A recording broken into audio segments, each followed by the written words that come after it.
कांग्रेस प्रदेश में 8 से 10 सीटें जीत रही है। ये बात कांग्रेस के दिग्गज नेता अजय सिंह राहुल ने रीवा में कांग्रेस प्रत्याशी नीलम मिश्रा की नामांकन रैली के दौरान कही।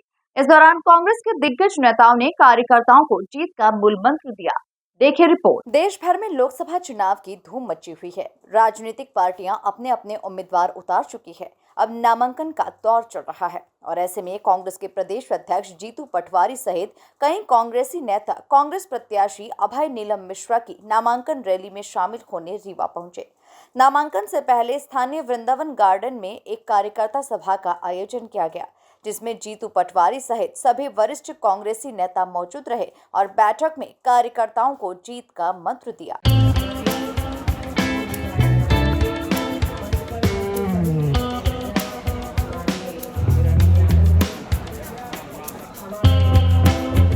रीवा संसदीय सीट से कांग्रेस प्रत्याशी नीलम मिश्रा के साथ नामांकन दाखिल करने पहुंचे सीधी विधायक अजय सिंह राहुल ने मीडिया से चर्चा की। उन्होंने कहा कि लोकसभा चुनाव में हमारा एक अच्छा प्रयोग रहेगा और हमारी भाभी नीलम मिश्रा चुनाव जीतेंगी, यही हमारा लक्ष्य है।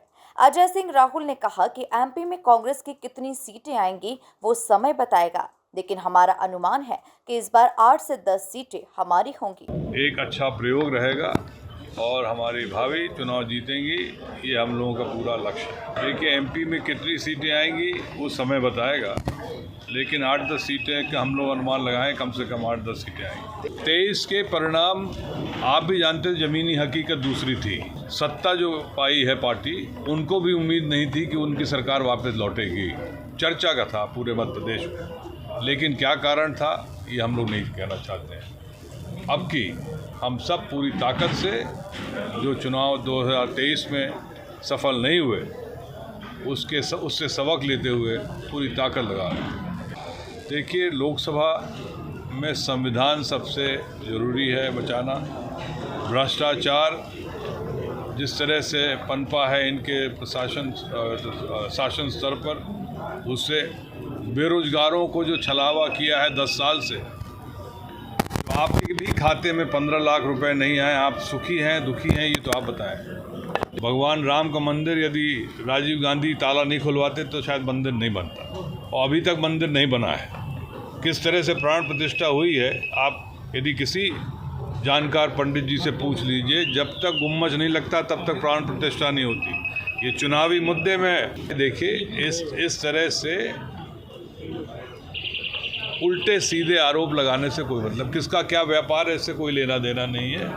वहीं इस दौरान राज्यसभा सांसद विवेक तनखा ने भी कहा कि बीजेपी चाहे जो भी नारा दे, लेकिन ये चुनाव जनतंत्र और प्रजातंत्र को बचाने का चुनाव है, देश के संविधान को बचाने का चुनाव है। अगर बीजेपी ये चुनाव जीतेगी तो 2029 में एक ही पार्टी बचेगी जो बीजेपी होगी। ये मंजूर है और इस तरह का प्रजातंत्र मंजूर है तो बकायदा आप लोग बीजेपी को ही वोट दीजिए। अगर आप लोग संविधान और प्रजातंत्र की रक्षा करना चाहते हैं तो विपक्ष को मजबूत करना होगा, जिससे देश और संविधान सुरक्षित रहे। बीजेपी जो भी नारा दे, ये जो चुनाव है ये जनतंत्र और प्रजातंत्र को बचाने का चुनाव है, देश के संविधान के बचाने का चुनाव है। अगर बीजेपी ये चुनाव जीतेगी तो 2029 में खाली एक ही पार्टी रहेगी, वो बीजेपी।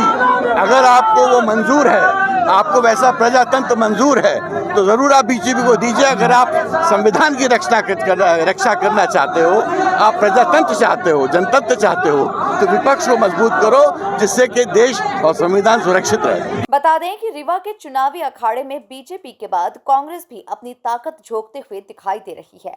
रीवा संसदीय सीट से कांग्रेस प्रत्याशी नीलम मिश्रा के नामांकन पत्र दाखिल करने के पहले कांग्रेस ने अपना शक्ति प्रदर्शन किया, जहां राष्ट्रीय प्रवक्ता और राज्यसभा सांसद विवेक तनखा सहित कांग्रेस प्रदेश अध्यक्ष जीतू पटवारी, नेता प्रतिपक्ष उमंग सिंघार, अरुण यादव और चौरहट विधायक अजय सिंह राहुल शामिल हुए और कार्यकर्ताओं के बीच जीत का मंत्र फूंका। Bureau report, MP news, Rewa.